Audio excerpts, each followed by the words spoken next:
On last week's video, we finally moved in.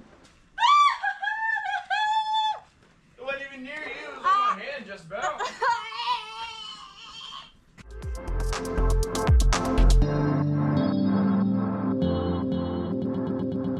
If you're interested in finding out how much our 110 square foot kitchen reno costs, then stay tuned.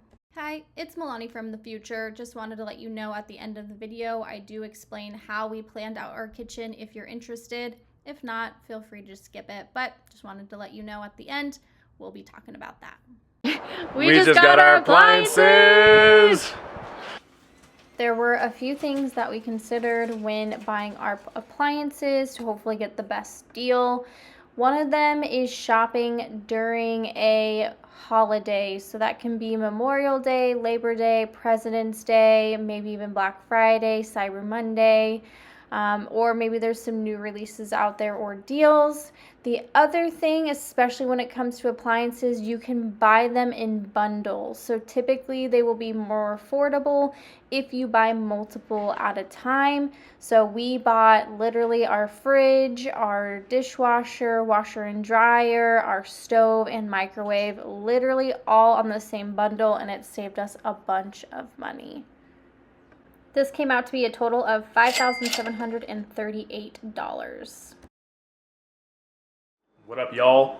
But we just got a call back from our cabinet guy. So he's bringing over our countertop samples that we requested, and also bringing over the paperwork. So getting ready to go to the bank, take my lunch break, go to the bank, pull out the cash that we are going to be giving to him. We're doing half up front, half obviously when the services are completed. And then, yeah, it's exciting. That'll be a step forward.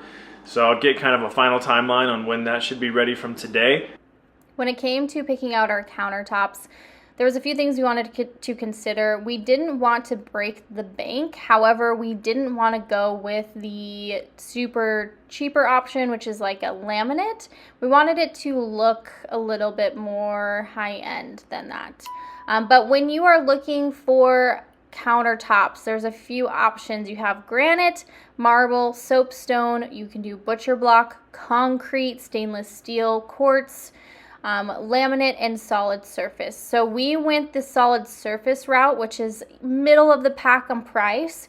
Your most expensive are going to be the stainless steel, the quartz, the soapstone, and then granite and marble will be kind of right after that.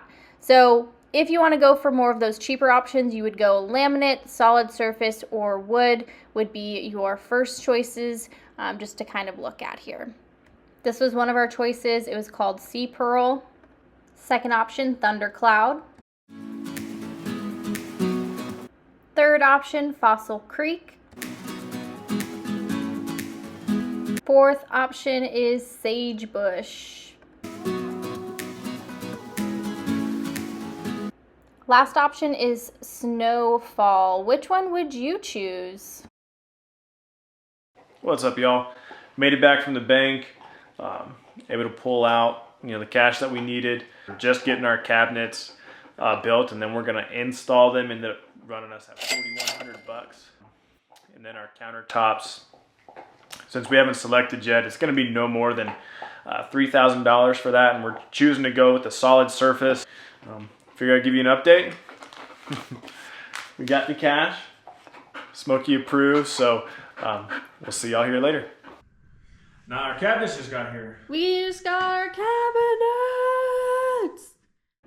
We ended up choosing Sea Pearl for the countertops. Has a little bit of speckle in it, some veining in it. We love. Hey Mike, how's it going? Yeah, figured I'd go ahead and get back to you. Milani and I looked at the samples. I think we know which one we want to go with. We want to go with that Sea Pearl. Okay, man. Take care. All right, we'll see you. Bye-bye. Got the countertop order in. $3,000 for the counters. The interior cabinet colors. So we have greener pastures. Maybe. Looking over it. True green color. And then we have Pine Brook. A little darker. We were originally going to paint the cabinets ourselves because we bought a paint sprayer. However, we decided, one, it was going to take us a lot longer and potentially not look as nice than a professional. So we ended up paying our cabinet guy $1,000 to paint it for us.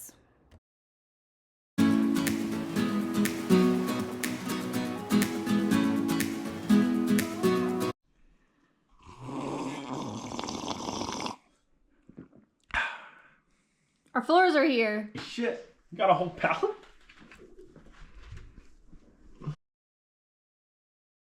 We did do floors in the living room, kitchen, and dining. So just the price for the kitchen, it was $2.19 per square foot. The kitchen was $110. So we are at $240.90 for the kitchen floors. For both the sink and faucet combo, it was $717.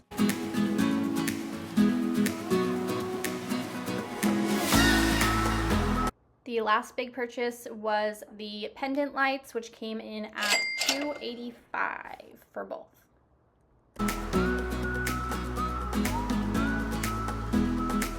This brings us out to a total of $15,080.90.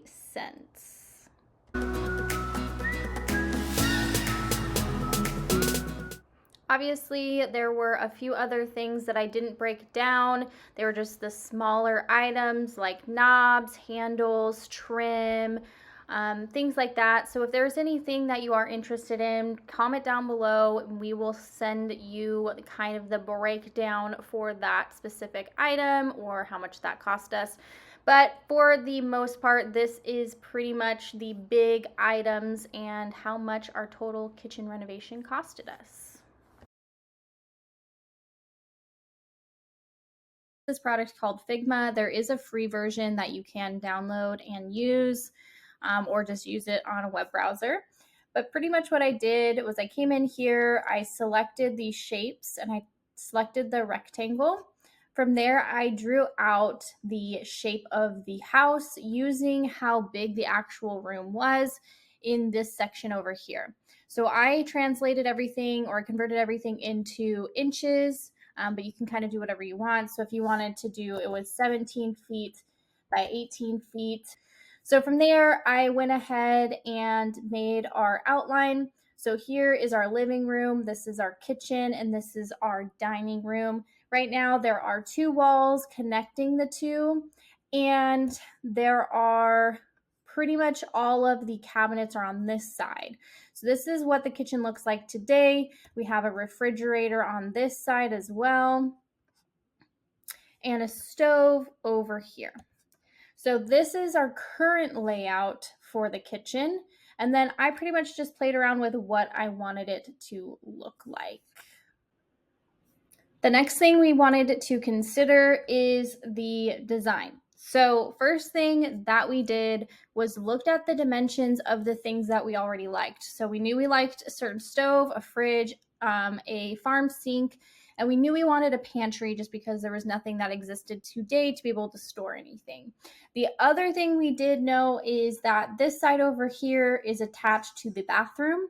So all of our water is located on this side. So anything that related to water, we wanted it to be on this side. It just makes renovation a lot easier, a lot cheaper. So that's what we had to work with. So the first thing I personally wanted to do is clear out the kitchen just to kind of see what it looks like. And I wanted to get rid of walls because I think it would open it up, make it look a lot bigger. So very first thing is just see what kind of space we're working with here by hiding these lines and seeing how that looks.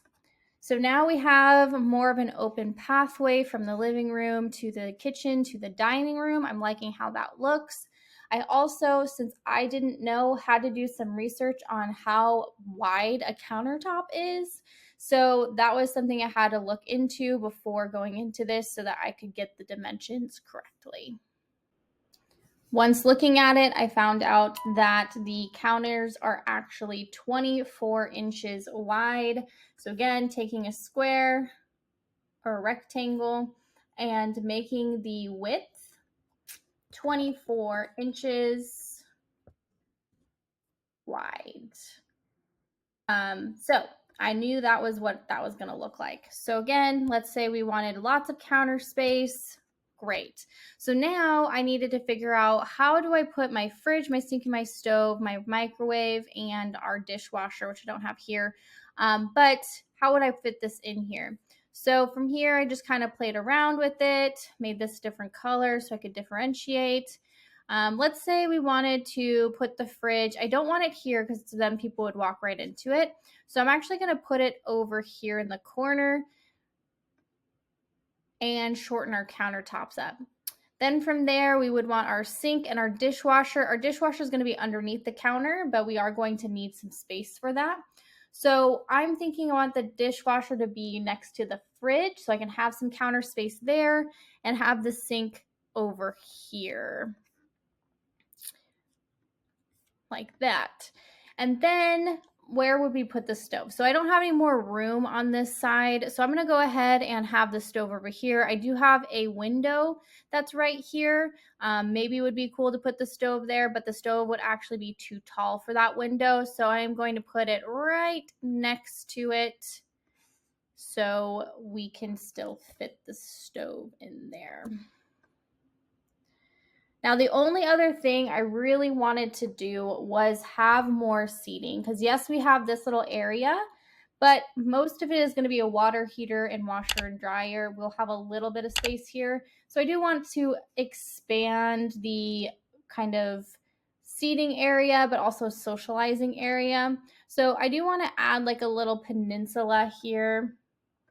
And I'm going to go ahead and just add something. This is all rough for now. And then you can always do more research on how long of a lip or how big of a lip do you have to have for your peninsula. How big should that be? But for now, you can just kind of see if this is something that you would like the look of. But yeah, so this is kind of what I ended up with. Oh, I needed my pantry. So I did think about that.